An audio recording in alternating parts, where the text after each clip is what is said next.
balita nationwide. Ang House Appropriations Panel bubusisiin kung may flood control mitigation plan ang bawat rehiyon. Brigada Haji Caaminio, ibrigada mo. Brigada Live Report. Tiniyak ng House Committee on Appropriations na kanilang bubusisiin ng mabuti ang flood control project sa ilalim ng 2026 National Expenditure Program. Ayon kay Appropriations Chairperson Micaela Swansing, sisilipin nila kung ang bawat rehiyon ay may pakikitang overall flood control mitigation plan at papatutunayan na existing ang naturang mga proyekto.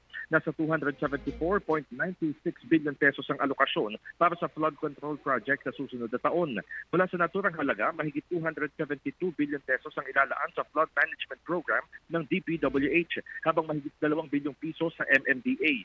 Inihayag din ni Budget Secretary Amina Pangandaman na nagtakda sila ng kondisyon sa flood control projects. Dapat anyang tukuyin ang paglalagyan ng mga proyekto para sa flood control at may proper planning at feasibility study. Mababati na naging kontrobersya ng flood control program ng gobyerno matapos na madalasa ang bagyo at pinaigting na hanging habagat na naging sanhi ng malawakang pagbaha. Sa mga oras naman na ito ay nagsasagawa na ng organizational meeting ang House Committee on Appropriations dito sa Kamara kung saan 80 mga miyembro ang present.